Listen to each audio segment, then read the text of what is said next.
आज माणूस पैशांच्या मागे धावताना स्वतःचं आयुष्य जगायचं विसरून गेलाय. या विषयावर मनाला स्पर्श करून जाणारी आणि डोळे उघडणारी एक पॉवरफुल बोधकथा. सोन्याचे घड्याळ आणि सुटलेली वेळ. एका शहरात आनंद नावाचा एक अतिशय यशस्वी बिझनेसमन राहत होता. त्याचा एकच ध्यास होता, कसेही करून करोडपती व्हायचं, शहरातलं सगळ्यात मोठं घर घ्यायचं आणि सगळ्यात महागडी गाडी घ्यायची. या नादात तो रोज 16 ते 18 तास काम करायचा.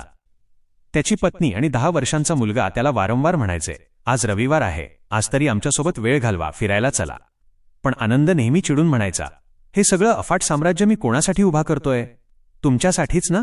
माझ्याकडे फालतू गोष्टींसाठी वेळ नाही. काम आणि पैशाच्या तणावामुळे तो नीट जेवत नव्हता, पुरेशी झोप घेत नव्हता. त्याचे वजन वाढले होते, बीपी वाढला होता, पण तो गोळ्या खाऊन काम करतच राहिला. त्याचे एकच वाक्य असायचे, टाइम इज मनी. तो सुवर्णक्षण. आणि धक्का. वयाच्या 45व्या वर्षी आनंदने त्याचे स्वप्न पूर्ण केले. त्याने शहरातलं सर्वात मोठं मॅन्शन खरेदी केलं. त्या निमित्ताने त्याने एक मोठी पार्टी ठेवली. पार्टीत त्याने आपल्या हातातील 50 लाखांचे हिरेजडित सोन्याचे घड्याळ सगळ्यांना दाखवले आणि अभिमानाने म्हणाला, बघा, मी शून्यातून हे विश्व निर्माण केलं. आज माझ्याकडे जगातील सगळ्यात महागडं घड्याळ आहे आणि मी वेळेचा राजा आहे. सगळे कौतुक करत होते.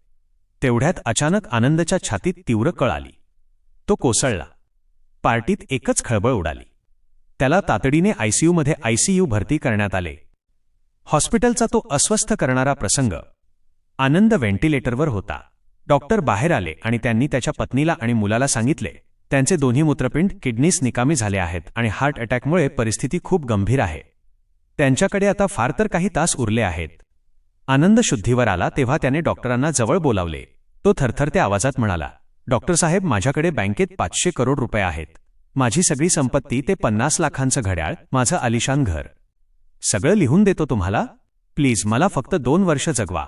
मला माझ्या मुलाला खेळवायचंय, पत्नीसोबत वेळ घालवायचा आहे. डॉक्टर अत्यंत शांतपणे आणि सद्गदित होऊन म्हणाले, आनंदराव, खूप उशीर झालाय. जर तुमच्याकडे 500 करोडऐवजी 500 अब्ज रुपये जरी असते तरी निसर्गाच्या नियमानुसार मी तुम्हाला विकतचा 1 सेकंदही देऊ शकत नाही. तुम्ही आयुष्यभर पैसा कमावला, पण ते आयुष्य जगण्यासाठी लागणारे आरोग्य कमावायला विसरलात. आनंदने अश्रू भरलेल्या डोळ्यांनी बाजूला ठेवलेल्या आपल्या 50 लाखांच्या सोन्याच्या घड्याळाकडे पाहिले. ते घड्याळ चालू होते, त्याची टिकटिक सुरू होती. पण आनंदची स्वतःची वेळ मात्र संपत आली होती. त्याने जगाचा निरोप घेतला. या कथेतून काय बोध मिळतो? Moral of the story. पैसा साधन आहे, साध्य नाही. पैसा आपल्याला सुविधा देऊ शकतो, पण श्वास आणि आरोग्य विकत देऊ शकत नाही. आरोग्य हीच खरी संपत्ती. आपण आयसीयूचा बेड जगातील सर्वात महागडा बेड बनवू शकतो, पण त्यावर झोपल्यावर मिळणारे दुःख पैशाने कमी होत नाही. वेळ आणि तब्येत परत येत नाही. गेलेला पैसा परत कमावता येतो, पण गेलेली वेळ आणि ढासळलेलं आरोग्य करोडो रुपये खर्च करूनही परत मिळवता येत नाही.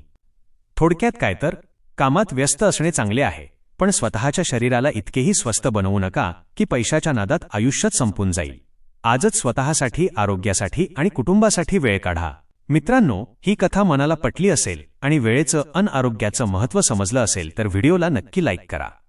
आपल्या प्रियजनांचे डोळे उघडण्यासाठी हा व्हिडिओ जास्तीत जास्त शेअर करा आणि अशाच नवनवीन प्रेरणादायी मोटिवेशनल व्हिडिओजसाठी आपल्या चॅनलला नक्की सबस्क्राईब करा.